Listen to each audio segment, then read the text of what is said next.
이슈 털어주는 남자 김종배입니다.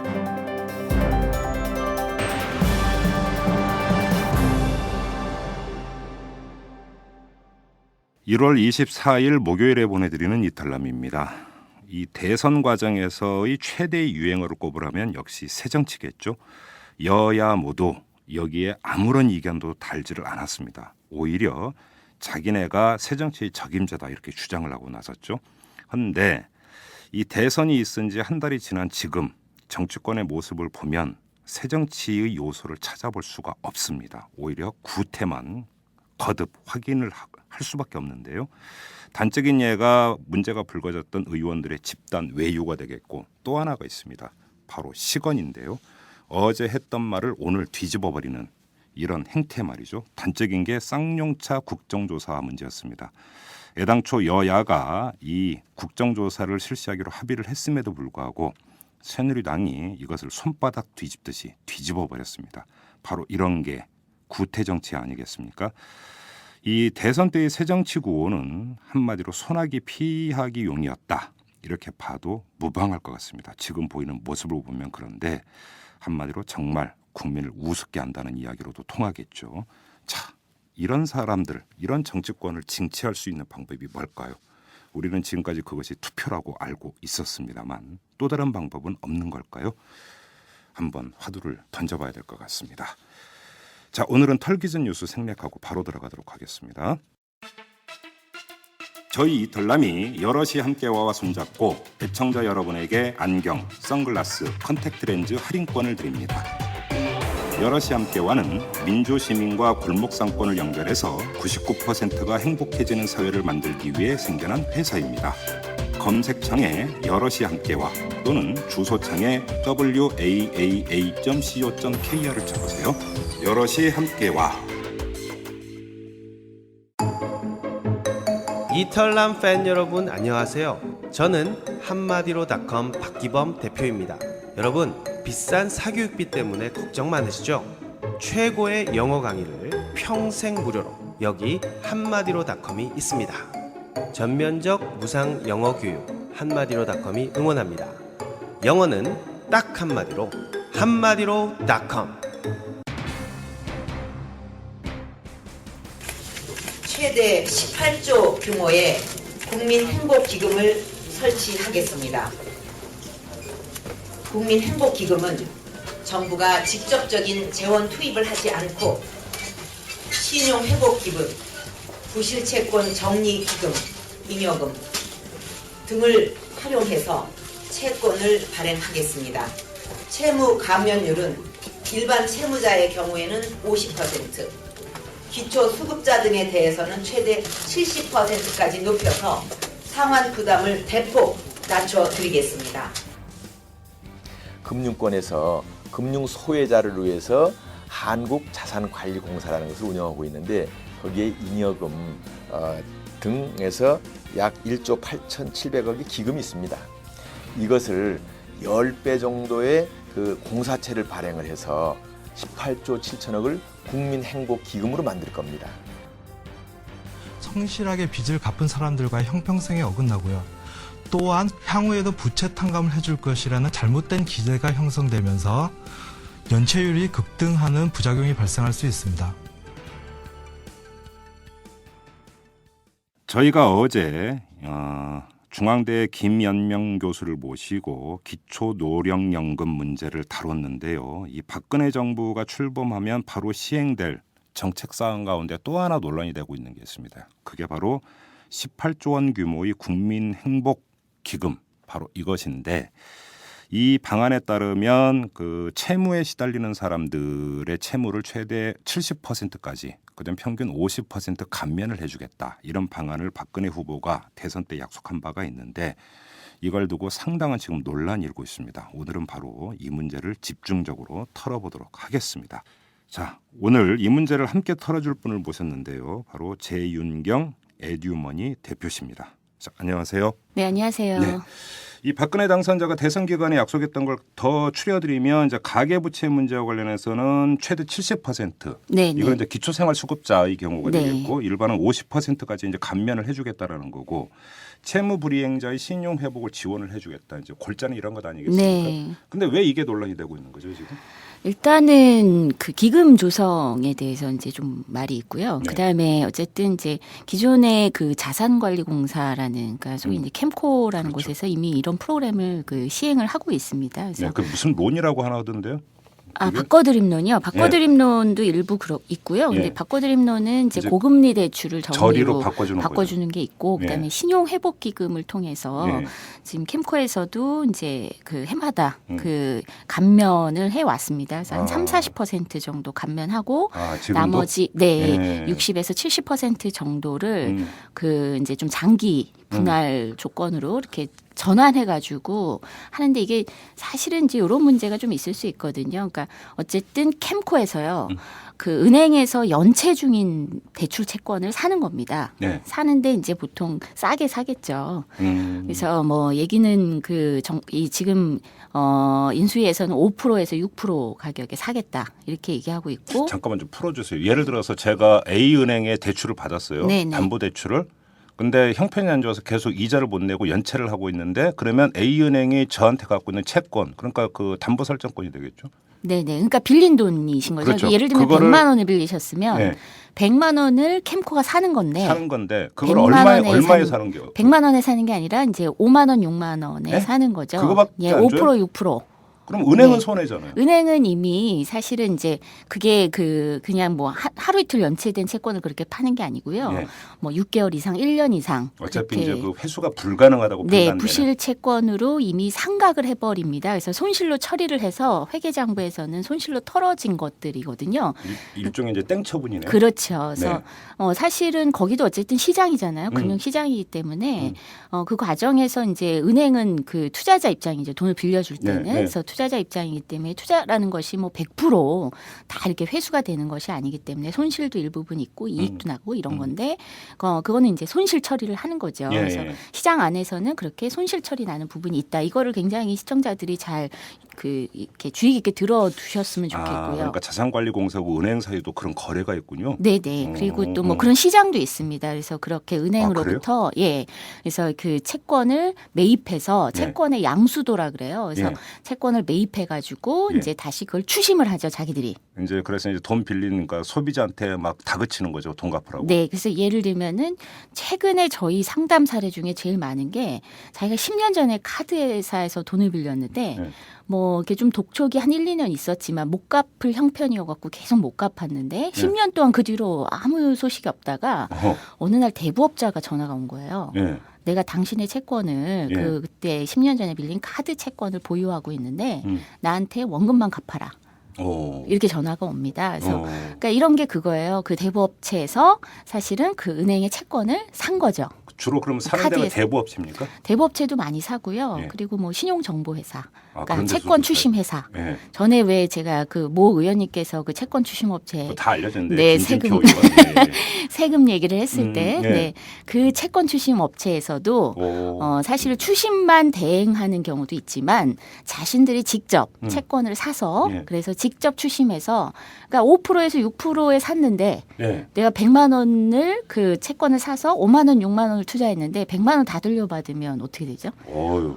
괜찮은 장사죠. 예, 엄청난 수익률이죠. 그렇죠. 네. 예. 그래서 근데 이제 사실은 이거는 부실률이 높잖아요. 예. 워낙에 이제 오랫동안 안 갚았던 빚이기 때문에 음. 돌려받는 채권도 있지만 못 돌려받는 것도 되게 많겠죠. 그래서 근데 그래서 그 채권을 사는 그 업체 입장에서는 100만 원짜리를 5, 6만 원에 사가지고 그래도 채권 회수가 절반만 돼도 남는 장사잖아요. 그게 이제 사실은 부실률이 너무 높아가지고 뭐 잘 남겨야 되겠죠. 근데 지금까지는 아주 우리나라 또 그 법률적으로 그 추심에 대해서 빚독촉에 대해서 사실 좀 허술하게 규제를 하고 있습니다. 그래서 이러다 보니까 굉장히 잔인하게 그 추심을 하잖아요. 네. 빚독촉을 하게 되면 예. 그리고 또 교묘하게 하는 경우도 참 많습니다. 예를 들면은 이렇게 한 10년 지난 채권 같은 경우는 안 갚아도 되는 빚도 있어요. 한마디로 뭐냐면 소멸시효가 지났다고 그렇죠, 하는 그렇죠, 거죠. 그렇죠. 네. 근데 그것도 이 민법상으로 보면은 소멸시효 지났어도요. 내가 갚겠다 하면은 이게 다시 채권이 부활합니다. 그런 게 있어요. 네, 네. 민법상 그래요. 그래서 그거를 이용을 합니다. 빚독촉 하시는 분들이. 그래서 법을 잘 모르니까. 네, 이렇게 채무자들은 잘 모르고 빚독촉하는 사람들은 예. 잘 알고 예. 이것만 연구하니까. 그래서 이분들이 이렇게 얘기를 해요. 나한테 10,000원만 갚으면 예. 원금을 한 5년 동안 나눠 갚게 해주겠다. 그러니까 10,000원만 갚는 순간에 빚을 바로 갚겠다라는 의사 네, 표시로. 네, 그렇죠. 그러면 법률적으로 바로 해석이 되는 거군요. 네, 채권이 살아납니다. 야, 자 근데 자 여기서 네네. 국민행복기금 얘기로 다시 돌아가서 그러면 이미 그것이 부채를 일부 감면해 주는 제도가 시행이 되고 있는데 그잖아요. 그러면 네. 국민행복기금은 그 제도를 조금 확대 시행한다라고 하는 걸로 그렇게 해석이 될 봐야죠. 수가 네, 있는데 그게 맞습니다. 왜 문제가 되는 거죠? 일단은 캠코에서 이제 이 그 정책을 디자인했다는 얘기가 있고요. 그러니까 그거를 이제 인수위에서 받아가지고 예, 그래서 예. 정책화했는데 이제 첫 번째 문제는 이게 옳은 방식이냐라는 게 이제 있고요. 일단 모럴 해저들을 어떤 거냐면 조장할 수 있다 이런 건가요? 그러니까 모럴 해저드를 지적하는 이제 언론이 많고요. 근데 예. 저는 오히려 사실 여기서 우리가 빚은 반드시 갚아야 된다는 의식을 좀 버리셨으면 좋겠다. 못 갚을 때는 네. 어쩔 수 없는 거다. 어떤 그래서, 예 네. 그래서- 대부분의 선진국이 못 갚을 때는 파산 제도가 있고. 네 그런 거죠. 맞습니다. 파산과 면책을 통해서 새 예. 출발을 할 수 있는 기회를 주죠. 음. 근데 채무자가 빚을 못 갚아서 파산하게 되면은 은행이 손해를 보잖아요. 혹은 이제 대부업자가 손해를 보거나 그래서 한마디로 채권자가 손해를 보는 건데 근데 이거는 뭐냐면 시장에서 채권자 니들이 돈을 빌려줄 때 신중하게 안 빌려줬으니까 네. 그건 어쩔 수 없는 거다. 그러니까 빨리 면책해주고 예. 너네는 손해를 본 거다. 그러니까 다음부터 잘 빌려줘라. 예. 이런 사실은 시그널이 있는 거죠. 예. 그래서 파산 제도가 작동이 잘 되면 예. 어떤 현상이 벌어지냐면은 채권자들이 돈을 빌려줄 때 음. 신중해집니다. 그래서 우리나라처럼 막 돈 빌려 쓰라고 난리를 치지 않죠. 예. 그래서 사실 언론에서는요 자꾸 채무자가 빚을 안 갚는 모럴 해저드가 발생한다 그러는데 네. 저는 오히려 이 국민행복기금이 문제가 되는 거는 예. 채권자의 모럴 해저드가 발생할 수 있다. 아. 돈을 빌려주는 사람들이요. 사실상 뭐냐면 요즘에 대부업체들이 그렇게 영업을 한대요. 국민행복기금이 곧 풀리니 예. 39%짜리 빌려도 예. 급하게 빌려도 곧 20%로 갈아탈 수 있고 네. 또 사실 안 되면은 정부에서 감면도 해주지 않냐 이렇게 얘기를 예, 하면서 저도 거기서 봤어요. 네네 그래서 뭐 피라미드 방식으로 뭐 대출자 끌어오고 이런다는 기사도 네네 봤어요. 맞습니다. 예. 그래서 한마디로 뭐냐면은 그 정부에서 채권을 사주는 거잖아요. 사주는 거기 때문에 대부업체도 대부업체에서 돈을 빌려주는 것도 있지만 대부업체도 아까도 말씀드렸지만 은행의 부실 채권을 아주 싸게 뭐 보통의 경우 1% 정도 가격에 산다는 얘기가 있습니다. 그래서 거의 거저네. 네, 거저. 거저 예, 산 거죠. 예, 그런 것들 같은 경우 추심하다가 예. 사실은 정부에서 5% 6%에 사주면 예. 사실은 남는 장사죠. 아, 금융사 입장에서는. 네, 네. 오히려 대부업체 이게 입장에서는 금융사에게 혜택이 될 수도 있다 이런 말씀이시죠? 금융사라기보다는 대부업체 같은 신용정보회사 같은 예. 그 채권을 싸게 매입했던 이런 데는 사실은 혜택이 될 수 있고요. 네. 그리고 또 하나는 지금 뭐 인수위는 5% 6%에 사겠다 그러는데 그거는 그쪽의 의지고요.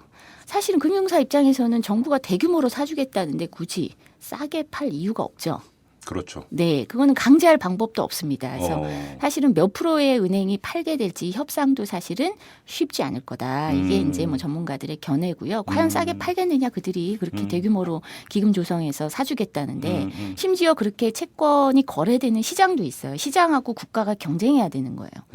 그러니까 국가가 5% 6%에 사겠다. 근데 조금 더 높은 가격에 사겠다 하는 예를 들어서 사실은 대부업체 같은 데가. 네 그런 데서 그렇게 하면은 뭐 그 거래 과정에서 가격은 자꾸 올라가겠죠. 그래서 사실은 이게 뭐냐면은 그 과정에서 그 금융기관이나 대부업체 이런 데서 오히려 지금 빚을 줄여나가야 되는데 이걸 전제로 더 적극적인 영업을 할 수도 있고요. 그리고 이런 게 있습니다. 그 저희도 상담하면서 굉장히 이제 기존에 그런 그 이명박 정부의 미소금이라든가 햇살론이라든가 예. 이런 식으로 자꾸 뭔가 새로운 금융을 제공을 해주고 이런 게 그렇죠. 문제가 되는 게요. 그렇게 또 이렇게 빚을 좀 깎아주고 이러면 카드사나 이런 데서 또 깎아준 만큼 한도를 늘려줘요. 또 대출 받아라. 네, 네, 네. 그리고 햇살론을 빌렸는데 예. 그 햇살론으로 기존의 카드 빚을 갚았어요. 네. 그러면 사실은 이분은 부실 채무자잖아요. 근데 또 카드사에 또 빌려줘요. 왜냐하면 문제 생기면 정부에서 또 돈을 투입할 거라는 걸 알기 때문이죠. 도덕적 해이가 그러니까 소비자들이 아니라 금융사나 대부업체 쪽에 오히려 더 심각한 문제가 발생할 수 있다. 맞습니다. 네, 그게 훨씬 더 크고요. 예. 물론 채무자들 중에서도 음. 도덕적 해이 발생할 수 있습니다. 근데 사실은 저는 이 부분은 좀 냉정하게 봐야 되는 게 지금 6개월에서 1년 이상 연체된 분들이에요. 이분들은 안 갚는 게 아니라 못 갚는 못 거죠. 갚는 분들입니다. 이분들이 아유 어차피 정부에서 깎아준다니까 계속 안 갚아야지라는 생각할 수 있지만 사실은 못 갚는 거라는 거죠. 그리고 그렇죠. 네 저희는 뭐 이렇게 좀 자산관리공사를 통해서 채무조정 되신 분들도 만나 뵀는데 감면을 해줘도 안 갚는 게 아니고요 못 갚는 경우가 정말 많습니다. 네. 저도 그 채권 추심을 받아본 사람 입장으로서 네, 네. 뭐 그렇다고 그렇게 극악한 추심까지는 안 받아봤지만 네. 받아본 사람은 알아요. 그게 뭐냐면 진짜 세상에 별별 사람이 다 있기 때문에 돈 있으면서도 배째라는 사람이 물론 있기는 하지만 네. 추심 한번 당해본 사람은 없는 돈이라도 만들어서 갚고 싶은 맞습니다. 심리가 작동이 되거든요. 네, 그런데도 네. 못 갚는 안 갚는 건 못 갚는 거예요. 못 갚는 겁니다. 그렇죠. 네, 예. 그래서 근데 이게 문제가 되는 건 저는 그렇게 생각합니다. 아까도 말씀드렸지만 파산 면책이 있잖아요. 네. 파산 면책으로 해주면 될 것을 굳이 그거를 정부가 돈을 들여서 사서 그리고 또 다 갚아주는 것도 아니고 50%에서 70%를 갚아주고 나머지는 또 장기간에 나눠서 갚으라고 합니다. 근데 이 구조를 보면은요, 이 그 예를 들면은 특별 회사를 만들어서 사실은 그런 재조정, 채무 재조정을 해주고 또 이거 다시 상환해야 되잖아요. 7년, 8년에 걸쳐서 나머지 거를 상환할 때 그거를 비톡촉하는 회사에 또 일부 맡긴다는 거죠. 만약 연체했을 경우 그거 좋죠. 채무자들은 계속 비톡촉에 노출이 되는 겁니다. 국민행복기금은 1차적인 시혜 대상은 대부업체와 채권 추심업체라고 정리하면 되죠. 저는 예 그렇게 될 위험이 크다. 단정 지을 수는 없습니다. 어떻게 운영이 될지. 근데 여기서 두 가지 네. 한번 제가 그 질문을 드려볼게요. 첫째, 그 대부업체도 있고 거기서 어차피 금융권에서 그걸 채권을 사가지고 하는데 굳이 또 정부가 나설 이유가 뭐가 있느냐라고 말씀하셨는데, 근데 소비자 입장에서는 대부업체가 그 채권을 샀을 때는 아주 그 정말 지독한 추심이 들어오지만 네네. 정부가 그걸 사면 감면을 해준다는 거 아닙니까? 네. 그러면 소비자 입장에서는 좋을 수가 있잖아요. 그러니까 대부업체에서 부실채권 샀을 때 비톡촉에 이 당하다 보면요. 네. 대부업체도 사실은 싸게 샀잖아요. 예. 그러니까 원금 조정 같은 거를 얘기도 합니다. 아 그렇습니까? 네네. 협상을 그래서 잘하면 네. 됩니까? 그래서 예. 사실 뭐 근데 이제 그렇게 협상 과정 거치지 않고 정부가 해주면 한 50%에서 70%는 깎아준다 예. 이건데 이제 어쨌든 대상자를 놓고 보면요, 70%를 깎아주는 대상자는 그 기초생활 수급자예요. 그렇습니다. 예. 이분들은 뭐냐면 한마디로 정부에서 세금을 들여서 생활비를 보존해주고 있는 겁니다. 그렇죠. 그러면 정부의 세금을 가지고 결국은 빚을 갚아왔다는 얘기예요. 네. 근데 그거를 사실은 파산 면책을 빨리 해주는 게 낫지. 예. 굳이 70%만 깎아주고 30%는 왜 또 그럼 갚게 만드느냐. 그럼 나머지 30%를 갚을 능력이 있느냐? 있느냐와 네. 그거 자체가 재원이라는 거죠. 그것도 세금이다. 그렇죠. 세금으로 나머지 30%를 끝까지 갚으라고 얘기하는 것이지 않느냐. 그리고 그 우리나라 뭐 기초생활수급자의 최저생계비 보면요, 말 그대로 사실은 뭐 얼마가 됐건 그 남은 빚을 갚을 수 있을 만큼의 돈이 남질 않습니다. 근데 일단 이해가 안 가는 게 기초수급자가 대출받기가 어렵지 않습니까? 근데 해준다는 거죠. 그런데도 해준다는 거잖아요. 네.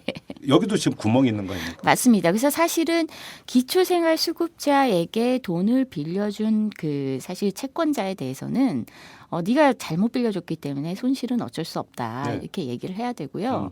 사실 이제 기초생활수급자는 엄밀히 이제 세금을 통해서 세금이 투입되기 때문에 재정 관리가 잘 되도록 사실 사전 사후 관리를 잘하는 것이 대단히 중요하고 빚이 발생하지 않을 수 있도록 사실 일상적인 관리가 대단히 중요하다는 거죠. 네. 오히려 그런 관리를 위해서 국민행복기금이 쓰인다면 모르겠는데 네. 그게 아니라 빚을 계속 갚게 만드는 기금이라고 한다면 이건 좀 문제 있지 않느냐. 저는 그래요. 오히려 그래서 그 국민행복기금을 굳이 쓰신다면 예. 장기 연체자에 대해서 다중채무자에 대해서 쓰는 거는 반대하지 않습니다. 예. 근데 그 중에는 그 일부는 갚을 능력이 일시적으로 상실된 분들도 있거든요. 그래서 일정 정도만 사실은 그 감면해주고 장기간에 걸쳐서 나눠서 갚아라 하면 그분은 가능한 분들을 선별해서 이렇게 좀 해주고 네. 아예 근본적으로 빚을 갚을 능력이 안 되시는 분들 같은 경우 특히 기초생활수급자 이런 분들은 사실 파산 면책을 빨리 시켜 살펴주는 것이 사실 그분들의 새 출발을 위해서도 필요하고 세금을 절약하는 면에서도 필요하고 굳이 재정 투입을 하지 않아도 된다. 근데 여기서 두 번째 질문이 성립되는데 파산 면책 제도가 되면 홀갑은 할 수는 있지만 네네. 그 뒤에 고통이 따르잖아요. 예를 들어서 파산을 법원이 받아들인다고 한다면 네. 그 다음에 이제 그 여러 가지 제약 사항이 따르지 않습니까? 그게 그러니까 이제 면책이거든요.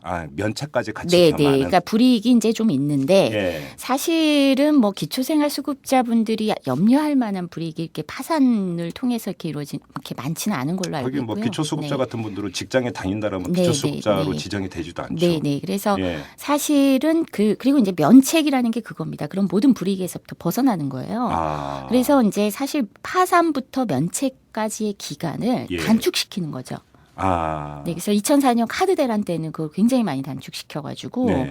그때 한시적으로 막 그 1개월 내에 파산 예. 면책을 그냥 패스트 트랙으로 해주고 막 그랬었는데요. 파산 면책 제도가 만약에 활성화되면은 그러니까 이 불량 채권 같은 경우는 그 책임은 고스란히 대출해 준 곳이 지게 되는 네, 거죠. 맞습니다. 국민 세금은 전혀 들어가지 네, 않고. 네, 네. 그런데 왜 근데 그 쉬운 길을 그렇게 우회를 할까요? 그러면?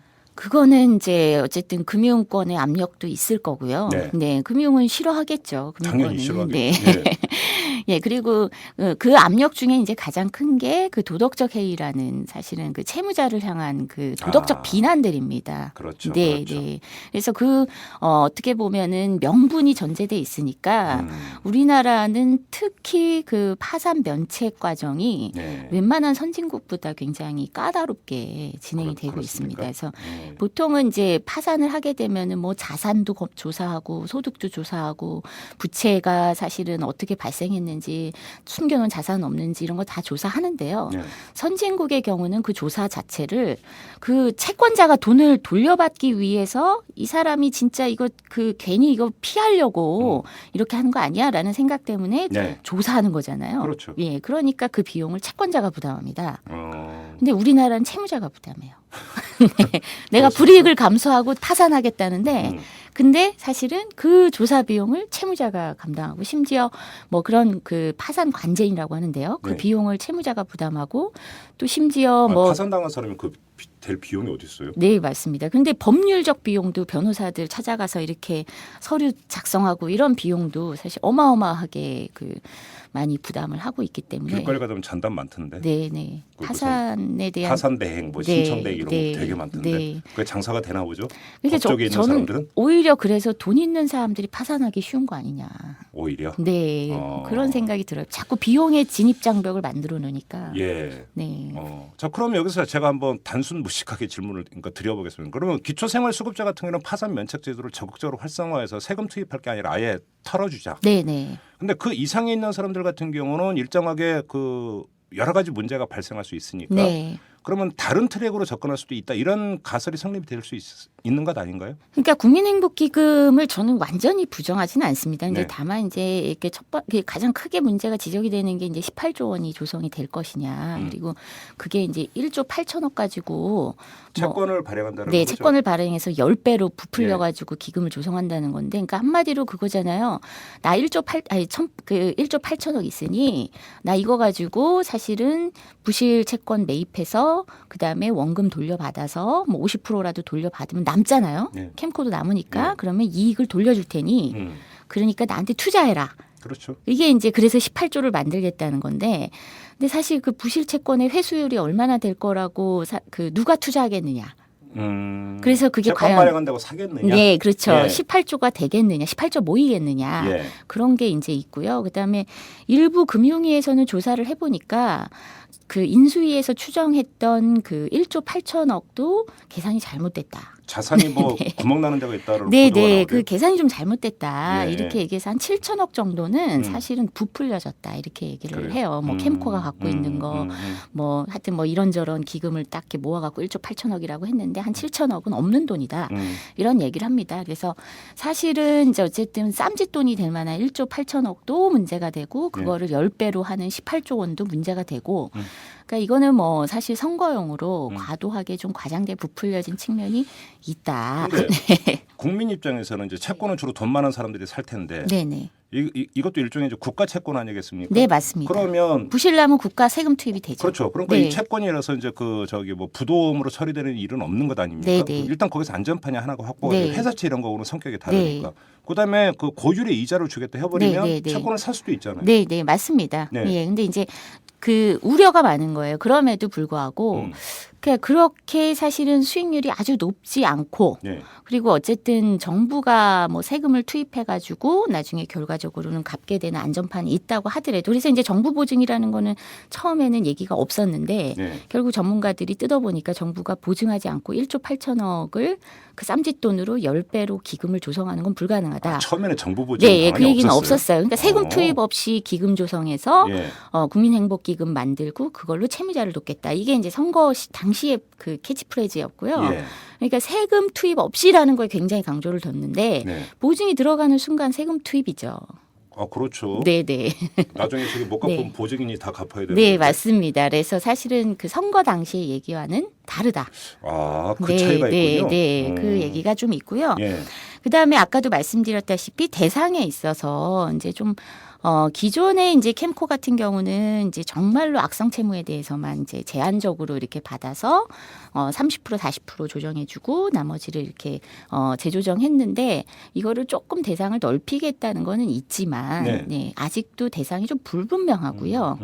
그래서 저희는 기존의 그 뭐 예를 들면 햇살론, 바꿔드림론 예. 이거 홍보 엄청나게 했잖아요. 예. 홍보 엄청나게 해서 저희가 그 찾아오는 채무자들 중에 예. 갚을 능력은 되는데 막 너무 고금리여서 부담되시는 분들은 그쪽으로 보내드리기도 해요. 근데 가면 안 돼요.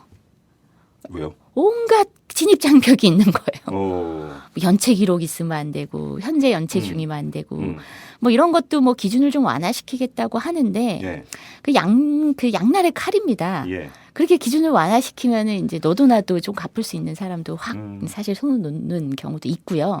그래서 뭐 모럴 해저드가 거기서부터 정부가 아예 그냥 그 뭐 기준 완화해 갖고 누구나 해주겠다 이래 버리면은 예, 문제가 여기서 되는 한번 정리를 거고. 해보죠. 자, 네. 이게 그 전혀 없는 제도였다고 이번에 새로 만들어서 처음 시행되는 게 아니라 네, 네. 자산관리공사 캠코에서 이미 시행하고 있던 것을 확대 편성을 하겠다 이거 아니겠습니까? 네, 네, 맞습니다. 그러면 자, 이 국민행복기금 사업이 제대로 될 수 있느냐 없느냐의 바로미터는 있는 겁니다. 캠코라고. 맞습니다. 네. 어떻게 평가를 하세요?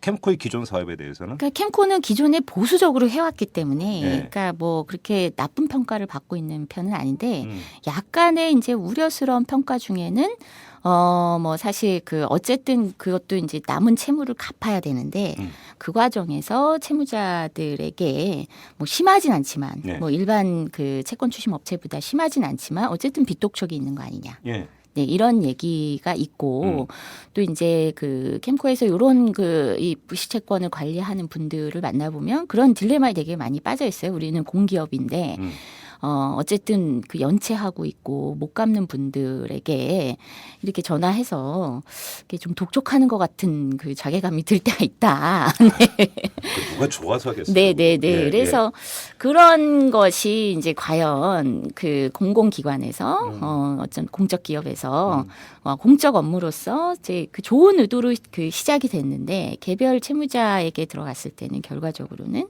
문제를 근본적으로 해결해 준 게 아니라 문제를 약간 그러니까 이제 수술이 필요한데 완화만 반창고로 시켜준 그냥 거다. 예 덮어버린 그런 게 아닐까라는 사실은 이제 약간 좀 비판적인 시각도 존재한다는 거고요. 그러니까 예를 들어서 이제 종기가 생겼는데 째서 그러니까 째는 게 아니라 네네네. 옥도전기만 바른다. 그렇죠. 이겁니까? 네 그런 그 비판적인 시각도 존재한다는 거고. 음. 근데 분명히 또 이 도움을 받으신 분들도 굉장히 많이 있습니다. 그래서 네. 자기는 파산은 싫고. 예. 근데 채무자들이 파산을 되게 선호할 것 같지만 그렇지 않거든요. 저라도 그럴 것 같아요. 네네. 파산보다는 예. 채무를 재조정하는 걸 선호하고요. 예. 저는 기본적으로 그 우리 사회 전반적인 의식이 채무자에 대해서 빚을 갚을 것에 대해서 너무나 강요하는 사회 분위기이기 때문에 예. 도덕적으로 자신이 빚을 안 갚고 파산했다는 거에 대해서 굉장히 자존감을 상해하는 분들이 많기 때문에 바로 그거예요. 네, 예, 네. 예. 그래서 가급적이면은 굉장히 도덕적 선택을 하는 경향이 있습니다. 그래서 그런 부분에서 봤을 때 그 캠코 프로그램이 그런 분들한테 되게 도움이 됐죠. 네. 능력이 돼서 네. 그 지금 현재의 빚은 감당할 수 없으나 조정해서 조금 갚을 수 있는 만큼으로 해준다면 충분히 가능하다. 이게 이제 제가 생각할 때는 신용 회복 그 위원회에서 하는 워크아웃보다는 훨씬 낫습니다. 아, 그렇습니까? 네. 그럼 이게 좀 잘만 운영이 된다면 조금 이제 세부적인 사항만 좀 조정이 된다면 네네. 그러니까 한번 그 사회적으로 한번 동의를 하고 잘 되는지 한번 이렇게 그 밀어줄 수 있는 문제 아닌가요? 예, 맞습니다. 근데 좀 전에 말씀드린 바와 같이 저는 그 전제 조건이 파산 면책 제도부터 네. 그거는 퇴로를 막아놓고 음. 그리고 정부가 재정을 투입할 수 있는 리스크를 전제한 상태에서 음. 그래서 어쨌든 이렇게 그 조금이라도 빚 갚아라라는 식으로 운영되는 거는 일단 첫 번째 철학의 문제가 있다.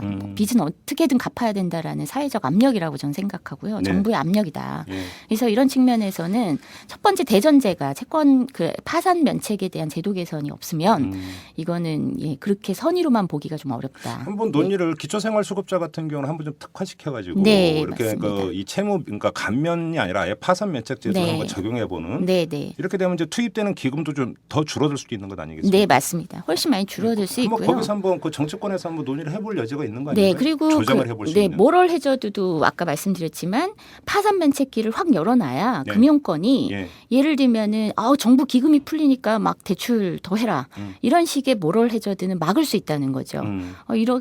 그렇게 하면 그런 그 부실한 대출에 대해서는 언제든지 파산 면책시켜 버리겠다라는 네. 그 채권단을 향한 시그널이 될 수 있거든요. 예. 그래서 이 두 가지가 같이 가야 된다. 그래서 사실 그 선거 당시에 어쨌든 저는 문캠프에 있었는데 문재인 후보의 공약 안에는 피해 타산법 그래서 이게 있었어요. 사실 가장 중요한 건 파산면책제도 통합도산법을 네. 그 이제 좀 확대시켜야 되고 개정해야 된다.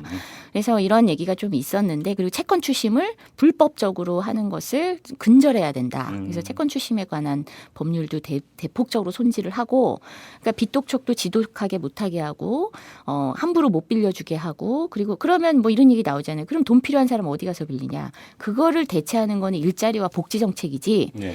돈 필요한 사람한테 끊임없이 돈 빌려주는 어차피 못 갚을 사람한테 금융으로 푸는 건 잘못됐다. 이런 기본적인 철학이 빠져 있는 상태에서 이게 그 운영이 된다면 저는 햇살론이나 미소금융 꼴 날 위험도 있다 이렇게 생각합니다. 이게 운영 주체가 국민행복기금 운영 주체가 어떻게 되는 건가요? 별도로 설립이 되는 겁니까? 아니면 캠코에서 이걸 그러니까 사업을 시행하게 되는 건가요? 지금 캠코가 될 가능성이 높다고 보고 있고요. 아, 그래요? 네, 제가 알기로는 내부적으로 이미 그 사업 계획에 착수한 걸로. 캠코에서? 예, 그래서 사업 계획이 완료된 것 같지는 않고요. 네, 그래서 사업 계획을 좀 수립하고 근데 있는 걸로 알고 있습니다. 여기서 좀 약간 격가지로 빠져갖고 길거리 가다 보면 수많은 현수막이 있지 않습니까? 네. 빚갚아드립니다. 네. 그 현수막 거는 사람들은 어떤 사람들이에요? 그게 추심업자죠. 추심 업체입니까? 아니면 추심 업자입니까? 그거는 여러 유형이 있겠죠. 왜냐하면 영화를 하도 많이 봐서 조폭도 들어가고 막 이런 영화를 봐서 네. 한번 드리는 질문이에요. 대부업체에서는 일부 뭐 이렇게 개인들이 하는 대부업자 중에는 네, 그 대형 대부업체랑은 좀 다르겠죠. 깍두기 쓰는 경우도 있습니까? 그 전에 그 서울시에서 대부업체 그 단속에 그 나섰습니다. 대대적인 단속을 했는데 네. 가서 협박당한 공무원도 있고. 그래요? 자식 정치 이런 사람이어가지고. 네, 그래서 자기도 현실이 이런지 몰랐다. 그래서 네. 그 서울시 공무원들이 굉장히 이 대부업체의 현실에 대해서 아주 너무너무 놀라워하더라고요. 네. 그래요? 그러면 네. 그 빚 갚아드립니다라는 현수막의 내용 자체는 불법은 아닌 겁니까? 글쎄요. 그걸 불법으로 부착했으면은 불법일 아니 거고요. 현수막을 그러니까 걸지 말아야 되는 곳에 걸었다면 그런 거 말고 네네. 현수막의 내용, 현수막을 통해서 고지하고자 했던 내용은 그거는 법적으로 어디에 저촉되는지는 특별히 규정하고 있는 것 같지 않은데요. 아, 그래요? 네. 알겠습니다. 네. 자, 뭐 격가지였고요. 네. 또 하나 지금 그 짚어야 되는 게 이게 이제 그 금융권의 문제인데 우리나라 금융은 정말 땅 짚고 헤엄친다는 얘기를 많이 합니다. 그러니까 네. 예를 들어서 전도 유망한 중소기업 이런 데는데 어떤 투자 개념으로 대출을 해주는 게 아니라 네. 오히려 만만한 그 국민들 상대로 그냥 그 집 담보 잡아서 대출해주는 네. 서민금 그러니까 그 소비금융 쪽으로 너무 집중을 해가지고 이게 문제가 있고 네. 결국은 이런 채무도 여기서 발생한 측면이 있다 이런 얘기를 많이 네. 하거든요. 네. 네.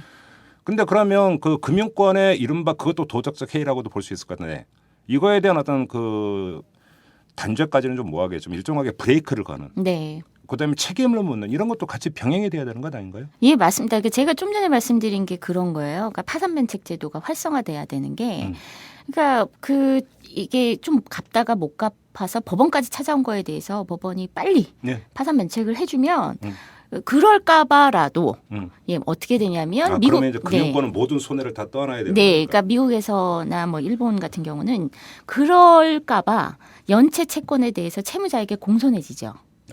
조정해 주겠다 그러고 파산 신청할까봐. 네, 당신의 야, 이거 역설인데. 네, 당신의 재미나네. 재정 상태를 좀 보자. 당신의 예. 재정 상태를 보자. 그리고 그것만 하는 비영리 이 단체들도 있어요. 근데 그래요? 그래서 미국 같은 경우도 그런데 그럴 때 예를 들면 그 비영리 단체에서 채무자의 빚을 예. 이 사람 자산 소득 다 분석해 보니까 그게 이제 우리가 저희 에듀머니가 하는 일 같은 건데 분석해 보니까 이 사람은 죽었다 깨어나도 매월 10만 원 이상 상환하기 힘들다. 예. 이렇게 이제 그러니 요걸로 좀 조정하자. 그러면 그 원금이 1,000만 원이었는데 한 네. 300이 됐다. 예. 300만 원이라도 받는 게 유리한 거죠. 예. 그러니까 그 수정안을 받아들여요. 예. 받아들이고 중재를 해주는 거예요. 네, 그 예. 중재했을 때 이 단체에 대해서 운영 비용이 필요하지 않습니까? 그 중재 비용을 채권자가 8%씩 줍니다. 수수료로. 네. 그거 괜찮네. 네. 우리나라에 그런 시민단체가 없나요? 아니요, 저희가 하고는 있는데 저희는 에듀머니가. 아무도 돈을 안 줘요. 그래요? 채권단에서 돈 줄 리가 없고 채권단이 우리의 중재안을 받아들이지 않죠. 그래요? 왜냐하면 파산 면책이 어려우니까. 아니, 그걸 한번 좀 제도화하는 방안은 강구해 볼 필요가 없나요? 그 첫 번째가 사실 파산 면책 제도고요. 예. 그다음에 두 번째는 뭐냐면 채권 추심이 불가능해야 돼요. 예. 그러니까 이게 은행이 아까 싸게 판다 그랬잖아요. 그걸 누가 사냐면요. 제일 먼저 사는 게 은행들이 출자한 신용정보 회사가 삽니다. 그렇습니까? 그러니까 자기네 손실로 털었지만 사실은 자기네가 또 투자한 그것도 네. 그럼 일종의 일감 몰아주기 그렇죠. 네네. 일종의 계열사죠. 그런 신용정보회사가 그걸 부실채권을 사서 예. 그래서 또 뭐냐면 그 추심업자들을 고용해요. 우리나라 법에는요. 추심업체가 있고 근데 사실은 추심업체가 불법 채권 추심을 하면 법에 저촉이 되잖아요. 벌금도 그렇죠. 내고 그렇죠. 영업정지 당하고 그렇죠. 근데 그거를 또 개인한테 위탁을 줘요. 하청을 주네. 네. 그러면 개인이 잘못하면 업체는 아무런 이제 페널티가 없고 예. 그 개인만 문제가 되는 겁니다. 이게 공장에서의 원청 하청 관계가 거의 비슷하네요. 네. 그래서 전에 여의도 그 묻지마 살인 사건이 있었잖아요. 예. 그 사람이 사실은 모 신용정보 회사의 채권 추심 업자인데 예. 신부는 자영업자예요. 네, 그런 식으로 운영을 한다는 겁니다. 그래서 모든 법적인 제재를 피해가 있어요. 근데 뭐냐면 미국 같은 경우는요. 채권 추심이 불가능한 게 법적으로 통신법에 의해서 규정을 해버립니다. 전화나 문자 못해요. 빚 갚으라고? 네. 그걸 못하고요. 예. 그리고 서면 통보하고 뭐 이렇게 금융거래 불이익은 줄 수 있죠. 예. 근데 그것도 사실은 대리인을 지정을 해서 예. 나한테 독촉하지 말고 대리인하고 협의해라. 예. 그게 아까 그 채무를 재조정해 예를 들어서 주는 시민단체 같은. 네. 예. 거기다가 대리인을 지정을 해버려요. 예. 그러면 대리인한테 빚독촉을 하잖아요. 그러면 이제 대리인이 이렇게 나오는 거죠. 이 사람 다 조사해 보니까 10만 원밖에 못 갚으니까 조정합시다. 그러면 사실은 더 이상의 방법이 없어요. 더 이상 채무자를 괴롭혀서 뜯어낼 방법이 없으니까 이거라도 받는 게. 그거 괜찮으죠. 네. 그래서 저희가 그 피에타 3법이 바로 이겁니다. 예. 이렇게 제도를 정비하자는 게 피에타 3법이었는데 그러면 사실은 금융권도 손실을 좀 최소화하고 너무 정부 공적 자금에만 기대서 그냥 마구잡이식으로 대출 막 해서 왜 기초생활수급자한테까지 돈을 빌려줬냐는 거죠. 그러니까요. 나중에 망하면 세금이 투입될 것이다. 그러니까 담보대출 같은 경우만 놓고 보더라도 LTV가 있고 DTI가 있지 네, 않습니까? 네. 그러면 그 두 개의 어떤 그 규정을 적용을 한다고 한다면 거꾸로 해석을 하면은 그러면 채무자 입장에서도 자신의 어떤 소득 수준과 그러니까 자산 담보 가치를 종합해서 그러니까 그 가용 범위 안에서만 대출을 받기 때문에 나중에 최악의 상황까지는 내몰리지 않는 안전판 아닙니까? 네, 네, 근데 네. 그걸 범위를 벗어나서 대출을 해주는 건가요? 담보대출 해줄 때? 담보대출은 범위를 벗어나지 못하도록 그렇게 했고요. 네. 근데 사실은 중간에 우리 이명박 대통령께서 그걸 완화를 그 좀 완화를 했죠. 예. 1년 동안 하면서 부채가 확 악성화가 됐고요. 예. 근데 이제 신용대출은 그 적용을 받지 않죠. 근데 일반적으로 신용대출 받기는 정말 어렵지 않나요?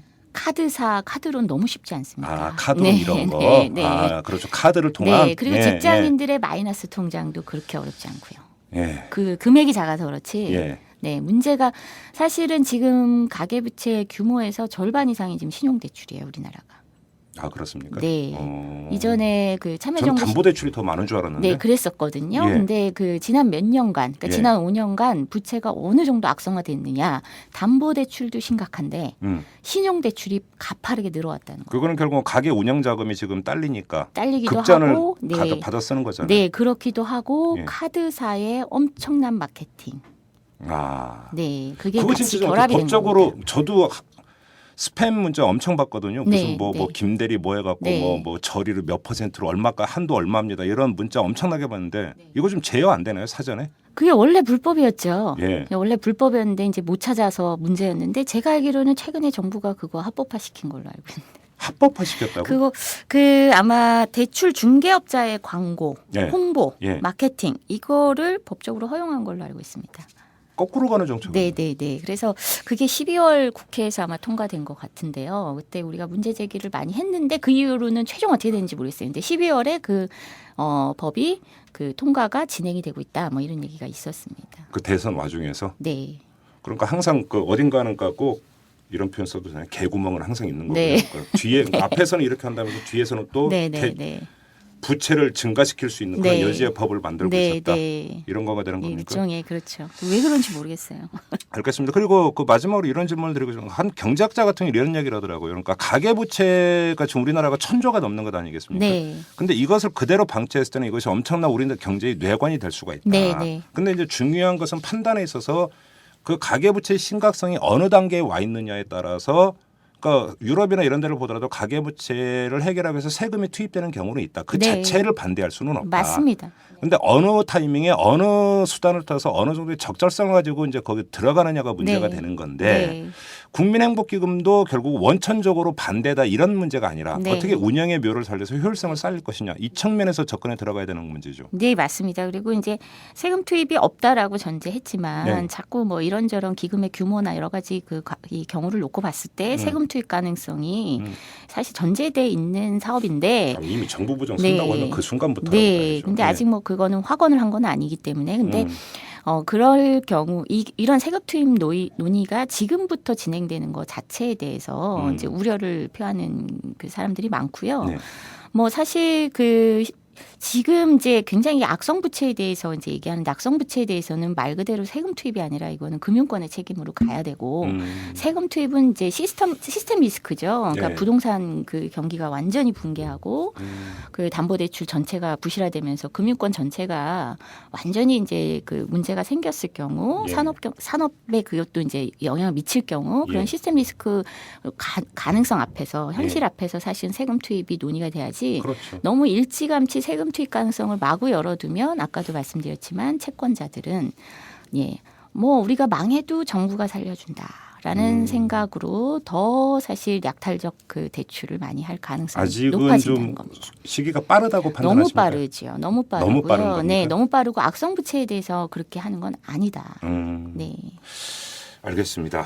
자, 이 문제가 이제 결국은 어떻게 이제 그 미세 조정이 좀 필요한 영역이 이제 여러 부분이 있는 거죠. 아까 우리가 얘기했던 거죠. 네네. 캠코가 운용을 하는데요. 저도 며칠 전에 한번 찾아가 봤는데 캠코에서 조금 운영을 좀 잘했으면 좋겠다. 그래서 기초생활수급자는 이렇게 접근하지 않았으면 좋겠다. 네. 적극적으로 저희가 좀 국민들이 알고 문제 제기를 할 사안이지 않을까. 우리의 세금인데 그걸 뭘 또 세금을 투입해서 뭘 또 갚아주고 그거는 파산 면책시켜라라고 가는 게 맞다고 봅니다. 네.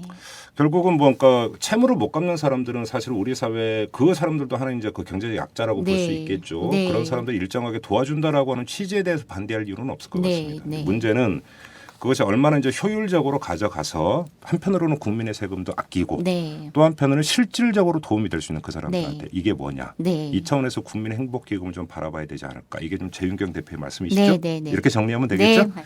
알겠습니다. 자, 마무리하도록 하겠습니다. 오늘 말씀 잘 들었습니다. 네, 고맙습니다. 네.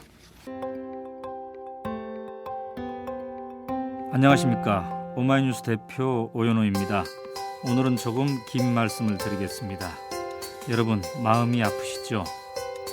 박근혜 후보의 당선이 확정된 날 한 독자가 저에게 긴 문자를 보내왔습니다. 추운 날씨 속에서도 정말 고생 많으셨습니다. 덕분에 사무실에서, 집에서, 버스에서, 지하철에서 저를 포함한 많은 사람들이 그 열기를, 그 열망을 함께 느낄 수 있었으니 고맙습니다. 오늘 하루 종일 일이 손에 안 잡혀서 멍했던 사람들 많을 것 같아요. 저도 그랬고요. 그래도 1470만 명이 한마음이 되는 데에 대선 올레가 얼마나 큰 영향을 미쳤는지요. 정말 고생 많으셨습니다. 못다한 숙면 취하시고 좀 쉬시고 건강도 챙기시고요. 앞으로의 1800일 동안도 묵묵히 버텨주세요. 죄송합니다. 감사합니다. 네, 오마이뉴스가 만드는 이탈남과 대선 논례를 사랑해주시고 10만인 클럽 가입으로 후원해주신 깨어있는 시민 여러분 고개 숙여 감사드립니다. 오마이TV를 획기적으로 발전시켜 공중파와 보수 정편의 영향력을 능가하는 프로그램들을 만들어가겠습니다. 10만인 클럽 후원으로 참여해 주십시오. 지금까지 6,300명이 함께해 주셨습니다. 우선 10,000명을 만들어 보지요. 10만인 클럽 참여는 오마이뉴스 메인면에 안내되어 있습니다. 대선 올레는 끝났지만 힐링 올레로 계속 찾아뵙겠습니다. 마음이 서로 아픈 사람들끼리 힘껏 껴안아 줍시다. 사랑합니다. 감사합니다.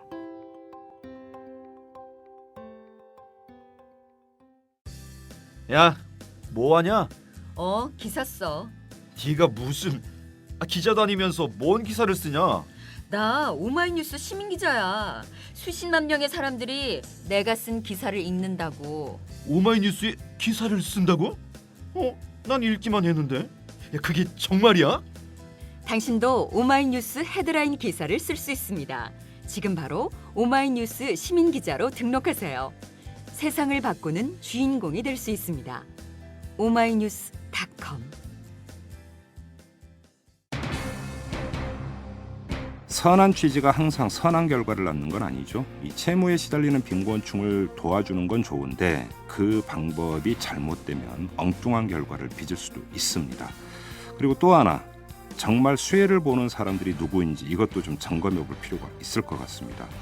재윤경 대표는 이 채무에 시달리는 빈곤층보다 오히려 금융기관과 대부업체들, 수혜의 1순위는 바로 이들이다. 이렇게 지적을 했는데요. 자, 이 숨은 그림도 함께 잘 살펴야 할 것 같습니다. 자, 이만 마치도록 하겠습니다. 지금까지 이탈남 김종배였습니다.